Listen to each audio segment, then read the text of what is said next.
Hello and welcome to News Central TV. I'm Darshan Usman. Here are stories making headlines beyond the continent. Let's begin the news with updates from the Middle East conflict, where rescuers in Gaza said Israel conducted a deadly airstrike on Thursday on the schooling housing families displaced by the war. Now, according to the Palestinian Red Crescent, the strike on Rafia school killed 28 people and wounded 54 others. While Israel has widened its military operations to Lebanon since last month, pounding Hezbollah strongholds around the country and battling militants near the border, it has also escalated its strikes on Gaza in recent days. However, the Israeli army said the strike targeted Palestinian militants operating from a command and control center embedded inside the compound that previously served as the school. Israel has accused Hamas of hiding in school buildings and other civilian infrastructure where thousands of Gazans have sought shelter, a charge the Palestinian militants deny. Let's also tell you that the United Nations says 2 peacekeepers have been injured after an Israeli tank fired on a watchtower at its base in southern Lebanon. According to the UN Interim Force in Lebanon, UNIFIL, Israeli forces have repeatedly hit UN positions in the last 24 hours, including deliberately firing at security cameras.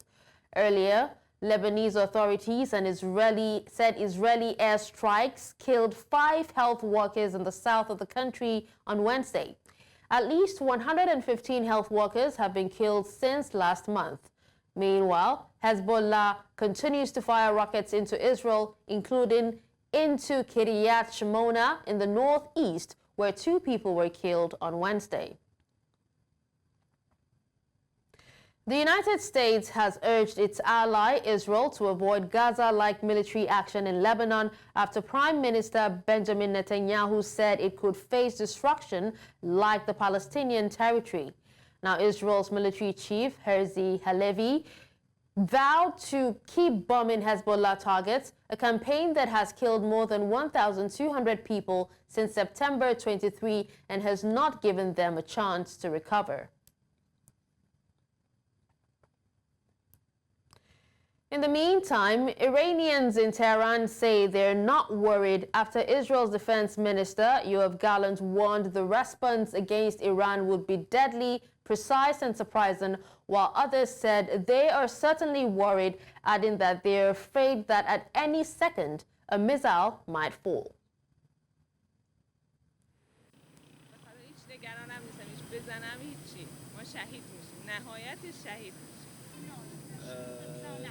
نه فکر نمی کنم الان در شرایطی باشه که هر دو کشور خواهان جنگ دو طرفه باشن. یعنی خواهان جنگ تمام عیار نیستن، چون برای هر دو تبعات اقتصادی و نظامی شدیدی خواهد داشت. خب 100% نگرانی داریم، بالاخره همه از جونشون میترسن. من الان صبح از یه شهر دیگه اومدم اینجا، باور کنیم میترسیدم تا اینجا رسیدم. هر لحظه فکر میکنم الان موشک میاد، الان یه اتفاقی میفته. 100% میترسیم. ولی خب تا حالا که بوده ابرقدرت‌ها برای ما. Joining us to discuss the Middle East conflict is a foreign policy analyst, Bolu Michael-Biyi. Hello, Bolu. Thank you for joining us. Thank you for having me. All right, Bolu, how will Israel's military actions in Lebanon impact regional stability, particularly regarding Hezbollah? Israel has been attacking Lebanon a lot, heavily in the past couple of days and weeks now, and that may actually escalate tension in the entire region. And it's not only on the path of Israel, but also Hezbollah as well. But we must not forget as well that Hezbollah is sending in rockets into Israeli territory. So it goes both ways. And, as long as Israel continues to, bomb Lebanon, as long as Hezbollah also retaliate, there's a likelihood that there'll be heightened tension in the entire region. All right. Now, what about the impact that the U.S.'s request for restraint, what impact do you think it will have on U.S.-Israel relations? Well, to be honest, I don't really trust the United States on their position on this issue at the moment, because there's an election coming up in a couple of days. A majority of Americans are not happy about the foreign policy of the current administration, because the United States, the country that is supporting the Israel the most, and they're supplying them with these weapons. Instead of sending a strong warning, they could rather, stop sending them these weapons, or sending them limited weapons that cannot cause a Gaza kind of situation in Lebanon. Peradventure they are sincere about their position, then I think based on the precedents in terms of the U.S. Israeli relation, I don't think that there will be a major fallout between Israel and the USA. I think Israel might hearken to United States notice. All right, Bolu, will international humanitarian law influence the conflict's trajectory, given recent civilian infrastructure airstrikes? International human rights law, specifically the Geneva Convention, has made it clear that civilian infrastructure must not be targeted in times of war. For example, hospitals, churches, schools, and homes. So if either side are actually bombing civilian infrastructure, then they are breaching international law clearly. And this will call for international condemnation and accountability in every way. But it's also important to recognize that it's very difficult to enforce this kind of law at this time, being that especially if both sides are claiming that they're using human shields, or they're hiding under civilian infrastructure. Because both sides believe that the war must continue, and if they consider humanitarian lives, they would not fight at all. So they are forced in a way to bomb civilian infrastructure based on this point. However, it's not a justification, because it's still in breach of international humanitarian law. Okay. Now, Bolu, can you speak to us on what particular factors are driving the current Israel-Lebanon-Gaza violence? Just briefly, please. Okay. This war is deeply rooted. It's a combination of conflicts over the territories, as well as the influence of Hezbollah and Hamas in these areas, long-standing vendetta and retaliations, and also external factors. These are a combination, a mix of all these factors. What is driving this war? For example, external factors such as the United States supporting Israel, and also Iran supporting Hamas, Hezbollah. So this combination of factors is what is driving this conflict in the Middle East. So if external factors can be cut down, and they can actually sit down and negotiate to tackle issues from the root, I want to believe that they would be able to find a way out of this conflict. All right, just before we let you go, and speaking about, finding their way out of the conflict, what diplomatic opinions exist to de-escalate tensions between Israel, Lebanon, Gaza, and the UN?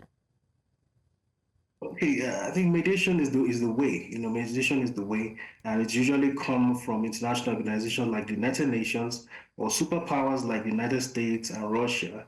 But it's such a complicated situation that any time in the history of the world right now, because even the superpowers are at loggerheads. France is against the USA right now. USA is against Russia.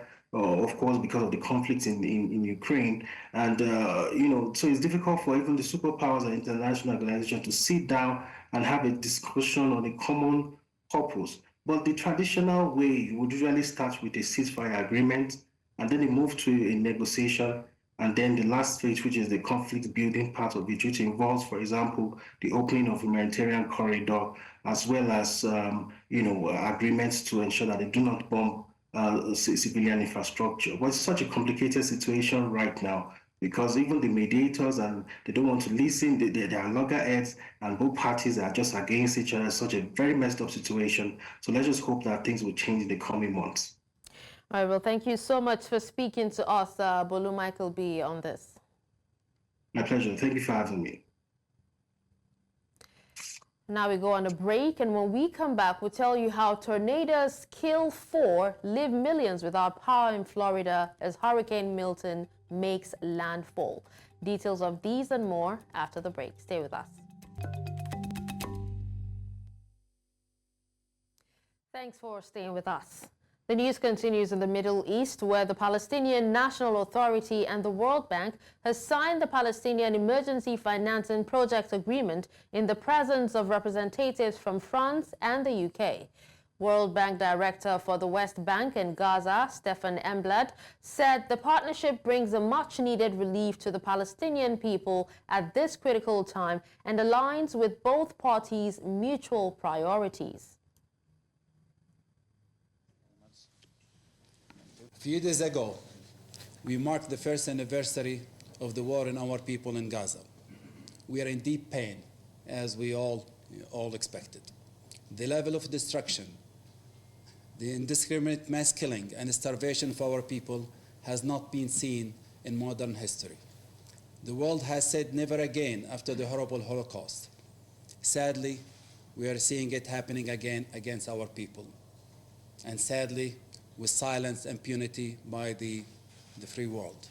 The agreement we are signing today, amounting to almost $20 million, as the minister pointed out, has been disbursed as of early September, and we take pride in the partnership, which brings much needed relief to the Palestinian people at a critical time and aligns with our mutual priorities. In Europe, German Chancellor Olaf Scholz on Thursday refuted claims that Berlin had imposed a de facto stop on arms exports to Israel and said more defense goods would be sent soon.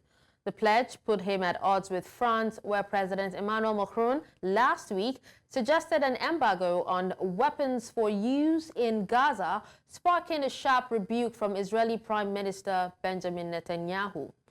Germany has long sought to atone for the Holocaust by pledging steadfast support for Israel, but the relationship has come under strain since the October 7 attack sparked the devastating Gaza war.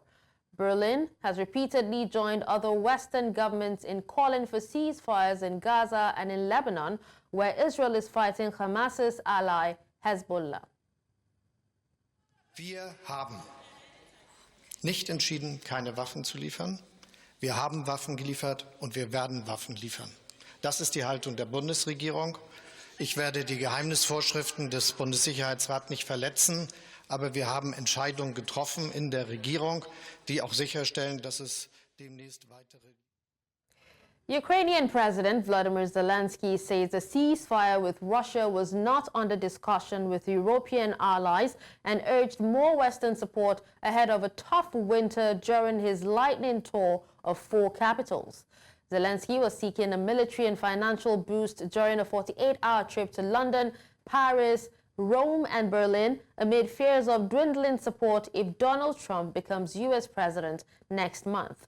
He has rejected any peace plan that involves ceding land to Russia, arguing Moscow must first withdraw all troops from Ukrainian territory. Zelensky also said he and Macron has discussed Kyiv's victory plan to defeat Russia, expressing gratitude to the French president for all his support. This is not the topic of our discussions, any ceasefire with other allies, and we didn't speak about it. I saw in the media something that today was a lot of information that I came to speak about ceasefire. No, it's not true. I don't know where Russia works a lot with media, with disinformation, so it's understandable. But we are thankful for everything preparing. Before winter, we need your... Away from that, the leaders of 24 countries will attend this month's BRICS summit in the Russian city of Kazan.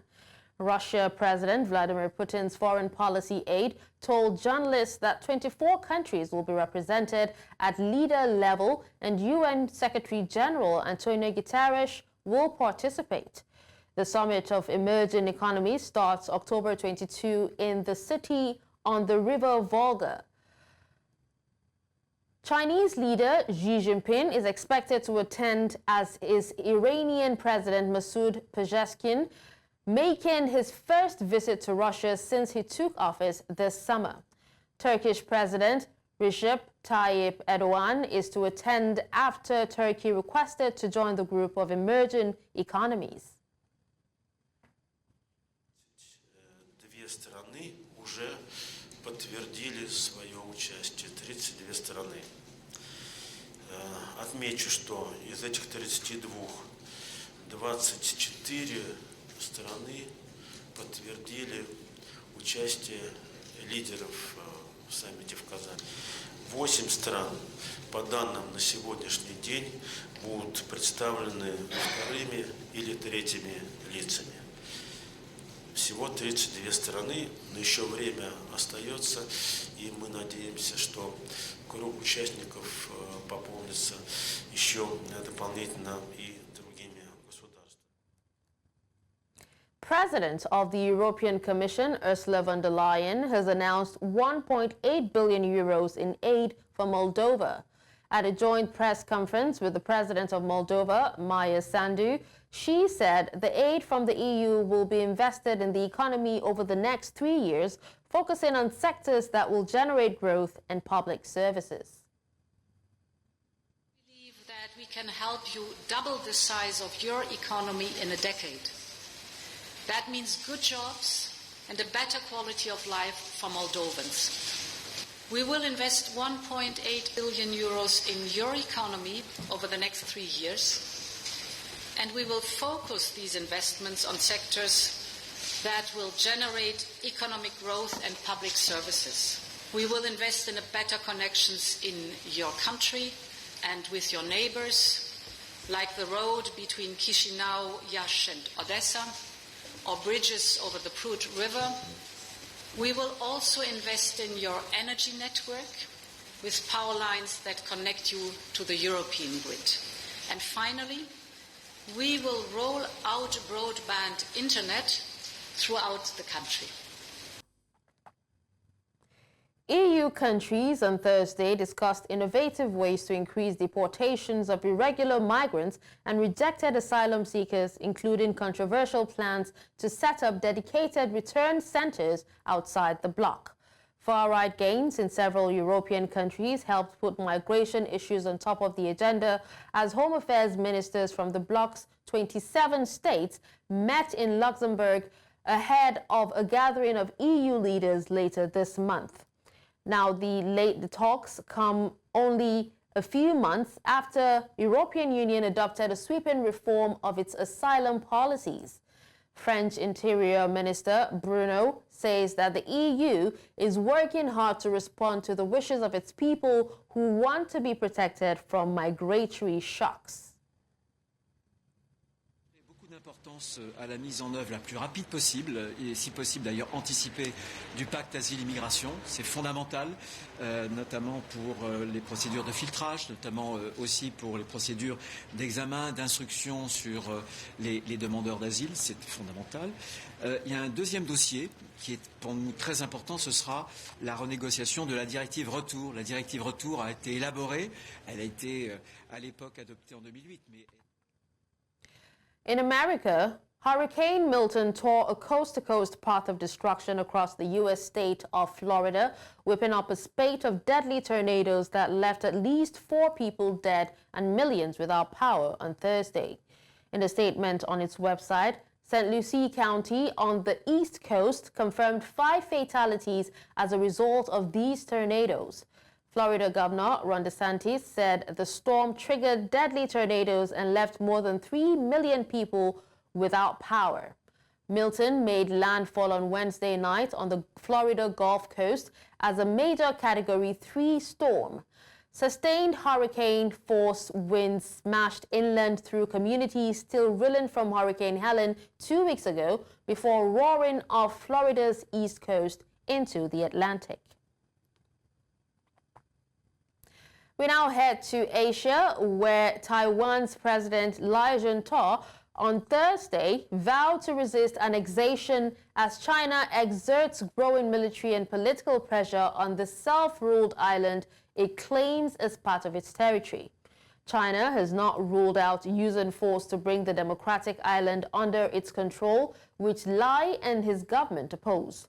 Beijing has ramped up pressure on Taiwan to accept its territorial claims, and relations have remained tense under Lai, who took office in May.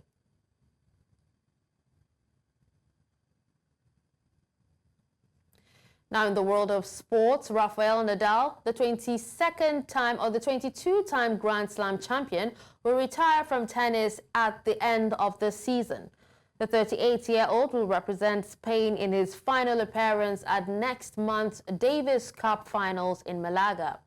Nadal had previously indicated 2024 would be his final season after missing out of 2023 with a hip injury. Nadal retires as the second most successful men's singles player of all time, behind only long-time rival Novak Djokovic. Dubbed the King of Clay, Nadal won the French Open singles title a record 14 times, winning 112 of his 116 major matches at Roland Garros. Nadal is also a 4-time US Open champion and won both the Australian Open and Wimbledon twice. World number 2 Carlos Alcaraz has been knocked out of the Shanghai Masters in straight sets by 33rd ranked Tomasz Machac, losing on Thursday. He edged out 4-time Grand Slam champion Alcaraz in a closely fought first set tiebreak after neither player was able to break their opponent's serve. The Czech Machac will now face world number 1 Jannik Sinner in the semifinals after a surprisingly straightforward 6-1, 6-4 victory over an injured Daniil Medvedev earlier. And that's all on Beyond the Continent. You can watch News Central live on DSTV channel 422, Star Times channel 274, Avo TV, and YouTube. Many thanks for watching. I'm Darshan Usman.